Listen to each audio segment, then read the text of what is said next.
नमस्कार दोस्तों, देश की पुकार यूट्यूब चैनल में आपका हार्दिक स्वागत है। दोस्तों, मैंने टर्निंग पॉइंट के तहत एक श्रृंखला शुरू की है।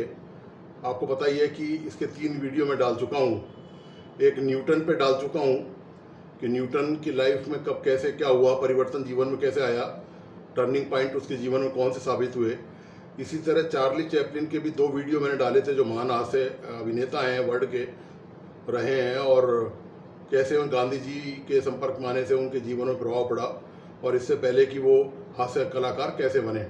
तो दोस्तों, इसी श्रृंखला के तहत अब आपके सामने हाजिर हूँ, एक नई सीरीज लेकर, एक नया मामला लेकर। और यह मामला ये है चंद्रयान से जुड़ा हुआ। चंद्रयान 3 का सफल प्रक्षेपण कर भारत के वैज्ञानिकों ने, आपको पता है, इतिहास रच दिया। पूरे विश्व भारत की सफलता की गूंज सुनाई दे रही है। उम्मीदों पर खरा उतर रहा है चंद्रयान 3, और अपनी कक्षा में पहुंचने की प्रक्रिया की दूसरी प्रक्रिया वह पूरी हो गई है। दोस्तों, दरअसल इस बड़ी उपलब्धि के पीछे रॉकेट लॉन्चिंग की एक ऐसी ऐतिहासिक दास्तान जुड़ी हुई है जिसे जानकर आप चकित रह जाएंगे।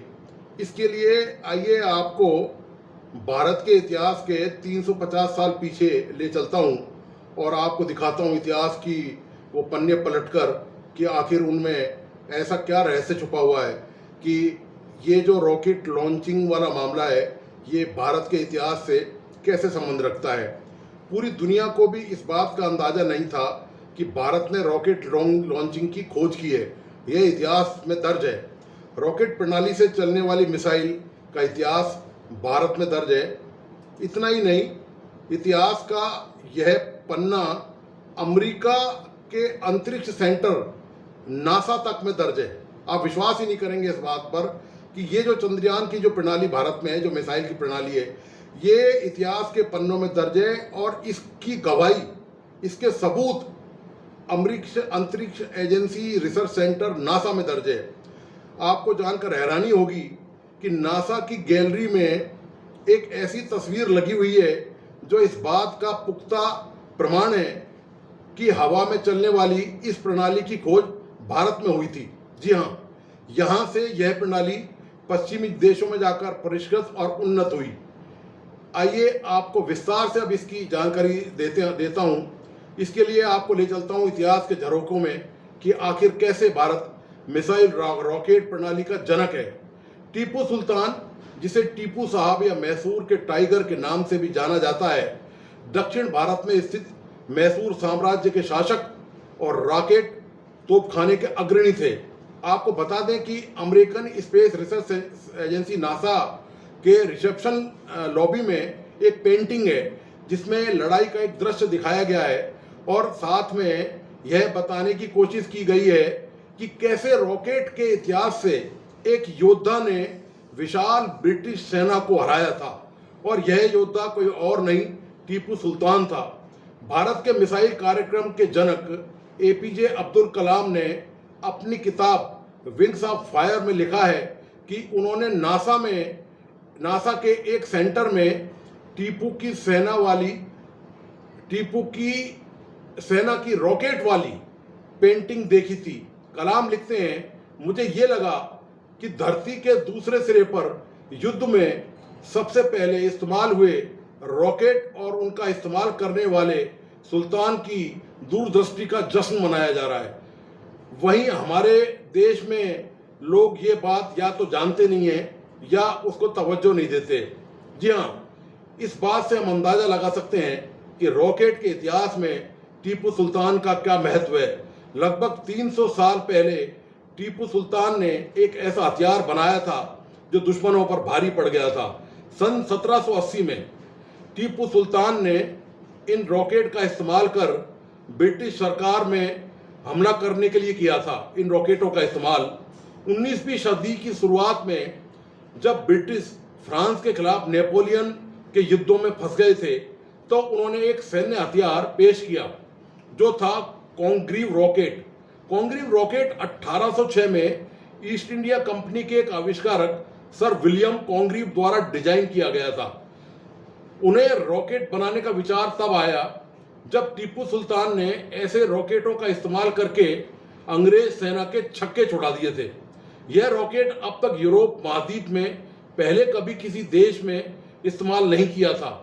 कॉन्ग्रीव रॉकेट को 1800 के दशक की शुरुआत में बहुत प्रयोग के बाद फ्रांसीसी सैनिकों के खिलाफ तैनात किया गया था।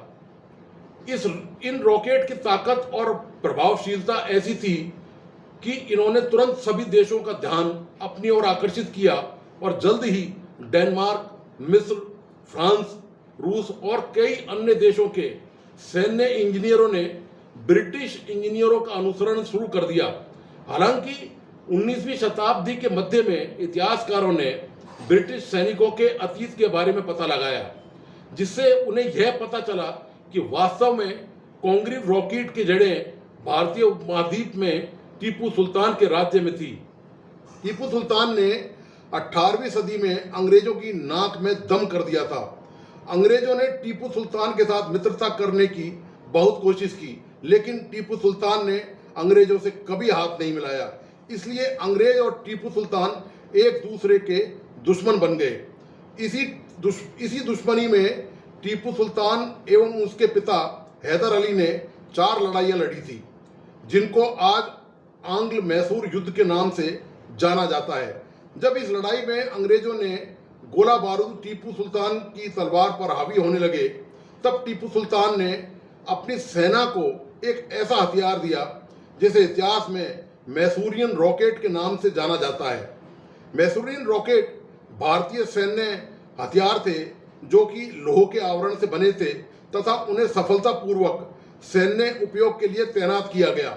हैदर अली और टीपू सुल्तान के नेतृत्व में मैसूर की सेना ने 1780 और 1790 के दशक के दौरान ब्रिटिश ईस्ट इंडिया कंपनी के खिलाफ प्रभावी ढंग से इन रॉकेटों का इस्तेमाल किया। इस अवधि में मैसूर रॉकेट मुख्य रूप से प्रणोदक धारण करने के लिए लोहे की ट्यूबों के उपयोग के कारण अंग्रेजों की तुलना में कहीं अधिक उन्नत थे। रॉकेट यूरोप में भी थे, लेकिन वे लोहे के आवरण वाले नहीं थे।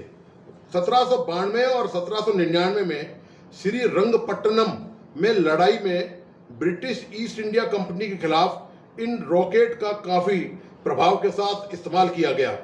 इन युद्धों के कारण अंग्रेजों को इस तकनीक के बारे में पता चला, जिसका उपयोग बाद में 1805 में कॉन्ग्रीव रॉकेट के विकास के साथ यूरोपीय रॉकेटरी को आगे बढ़ाने के लिए इतिहास के पन्नों में टीपू सुल्तान का नाम उसे मिटा पाना असंभव, जो कहलाता था मैसूर का शेर, 1801 में जिसकी तलवार की धार से कांपते थे अंग्रेज, कार्यक्रम शुरू करने के लिए जिसकी बहादुरी को नेपोलियन ने किया सलाम, से कई रॉकेट आवरण एकत्र जिसने बनाई थी हिंदुस्तान की पहली मिसाइल। भेजे गए ठोस वाले रॉकेट का ब्रिटिश द्वारा और उसके बाद शस्त्रागार के कमांडेंट के बेटे प्रसिद्ध योद्धा हैदर अली का बेटा था, जो अपनी ताकत से 1761 में मैसूर साम्राज्य का शासक बना। और प्रगति के संचित विवरण का हैदर अली की मौत के बाद टीपू सुल्तान ने मैसूर सेना की कमान को संभाला। टीपू अपने पिता की ही तरह योग्य और पराक्रमी था। टीपू को अपनी वीरता के कारण ही शेर मैसूर नाम से भी जाना जाता है। टीपू ने मराठों और निजाम को कई युद्धों में हराया था। Tipu Sultan east India company के साम्राज्य के सामने कभी नहीं झुके और अंग्रेजों का जमकर सामना किया। अंग्रेजों को युद्ध में कई बार हराने वाला टीपू 4 मई 1799 को श्रीरंगपट्टम की लड़ाई में युद्ध के दौरान टीपू सुल्तान की मौत हो गई।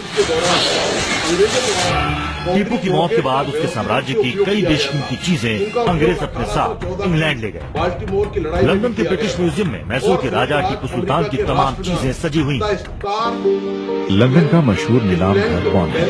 यहीं पर पिछले 10 दिन से मैसूर के आखिरी शासक टीपू सुल्तान के हथियारों को नीलामी से पहले प्रदर्शन के लिए रखा गया था।